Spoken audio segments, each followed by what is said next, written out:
the channel. Today we are looking forward to one of my favorite days of the year, and that is this Sunday. The clocks are changing. It's no longer going to be dark at 5 o'clock. It's daylight savings time, y'all. So we're going to talk about maximizing productivity and how to adjust to this time change, because for a lot of us, when the time changes, it can really throw us off. Let's talk about it.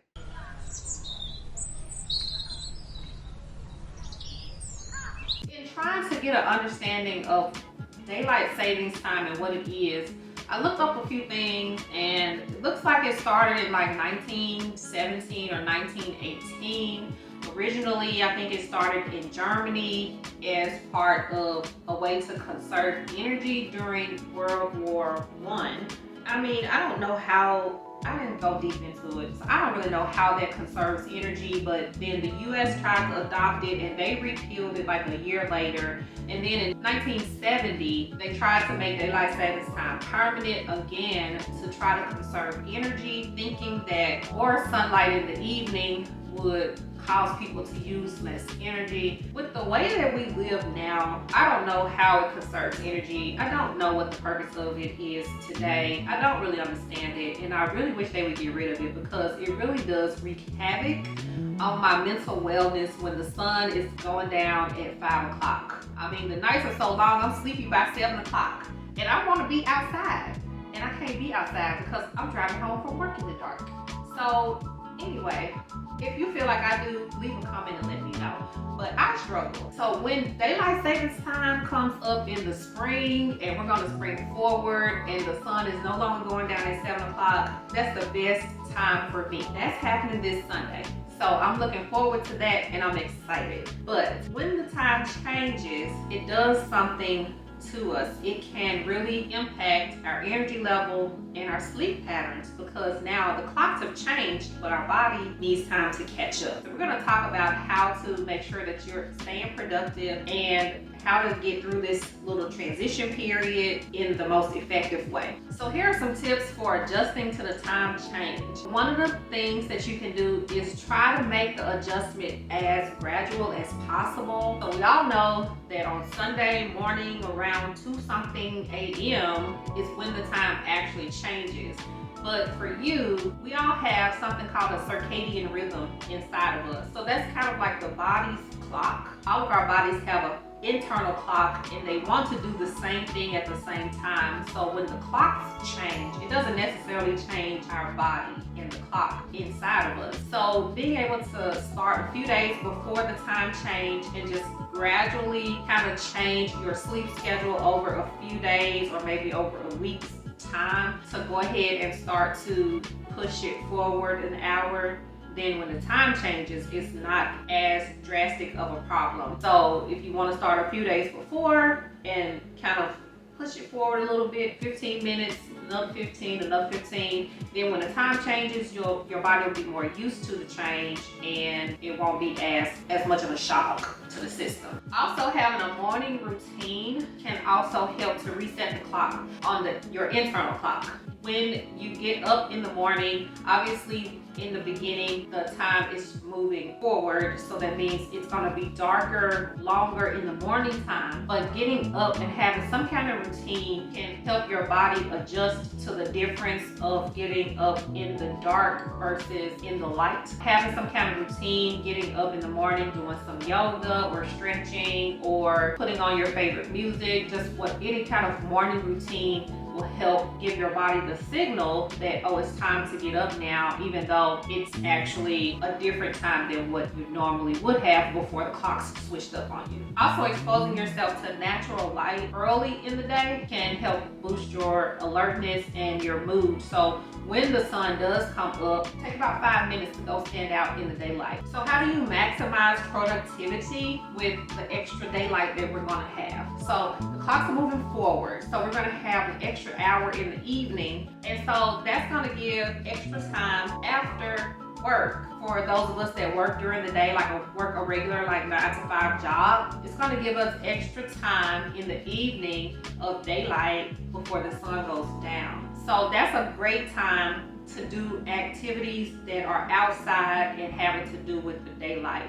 So go to the park, go play basketball, go for a walk, go for a bike ride. You're gonna have that extra hour before the sun goes down. And so utilizing that time to do outdoor activities is going to help improve your physical health and reduce stress.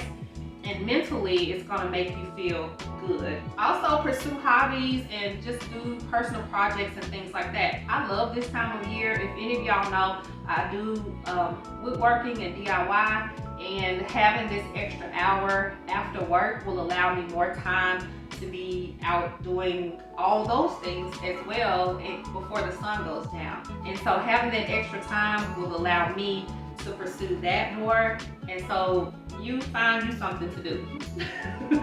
Now we want to have some balance, right? So we spend all day at work, but we need to have balance, so it can't be all work and it can't be all play.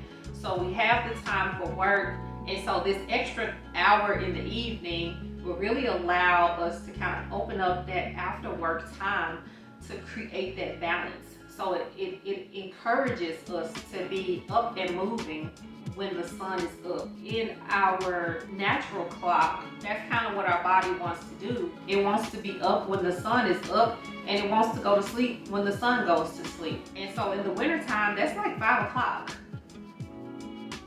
I mean, what can you do? Exhausted by 7, right? It's bedtime. So this extra hour is going to allow us to have more balance and to encourage us to be out and about and doing more things later in the day, which is going to create that work-life balance. Make sure you're focusing on maintaining your well-being during daylight saving time in this transition period. And hopefully your body and your mind will adjust relatively quickly if you handle the situation effectively. So one of the things that you can do is to make sure that you are attending to your mental health needs, making sure you're paying attention to your body and following its clues as to what you need and what's going to be most effective. You can do relaxation techniques and mindfulness practices if you're starting to feel more stressed or if your sleep is impacted. Something else that's good is to do something called progressive muscle relaxation if you're having trouble sleeping, or do a deep breathing exercise to help kind of calm your mind and body down. And maybe you want to build that into a night routine, so that just like having a morning routine is training your brain to be awake and to start moving around and being active, having a night routine can help signal to your mind and body that it's time to relax and it's time to rest, and help with that transition period. If you help give the clues that, okay, now it's time for bed, let's do this breathing exercise or do this meditation, this relaxation technique, and that sends the signal, and your body will start to wind down and get ready for sleep. And of course, as usual, attending to your diet, making sure that you're eating right. Caffeine, I mean, we love it, right? We love it, but you don't want to be having caffeine all throughout the day or too close to bedtime. It's going to throw your system off. You want to make sure that you're setting yourself up for success. So if sleep is difficult for you, especially during this transition period, then you want to be paying attention to things that you're eating, the quantity and the amount that you're eating, making sure that you're staying hydrated with water, not with sodas, sugary drinks and things like that. You want to be paying attention to all of those things. So a lot of times we have sleep problems, and the first thing we want to do is go pick up a pill bottle, try to fix it. But there's lots of things that you might be doing that affect your sleep. Let me add that to my list. We need to talk about sleep. We'll do that in a future video. There's a lot of lifestyle things that might be impacting your sleep. So during this transition period, you want to be extra mindful of those things and make sure that you're doing what you can do to keep everything in line and keep the schedule, the internal schedule, on track. So long story short, daylight savings time is not that big of a deal if you handle it correctly, and there are lots of things that you can do to help with the transition and moving in a positive direction. Having a positive mindset is probably step number one. So I always approach these kind of situations with a positive mindset and optimism, and things are going to work out a lot better for you in the long run. Like the video if you like the video, subscribe and hit the bell notification so you don't miss any future episodes. Leave a comment, let me know your tips and tricks or your horror stories with daylight savings time. I want to hear all the things. And as always, fear nothing, assume nothing, and take nothing for granted. Alright y'all, go be great. I'm gonna see y'all outside.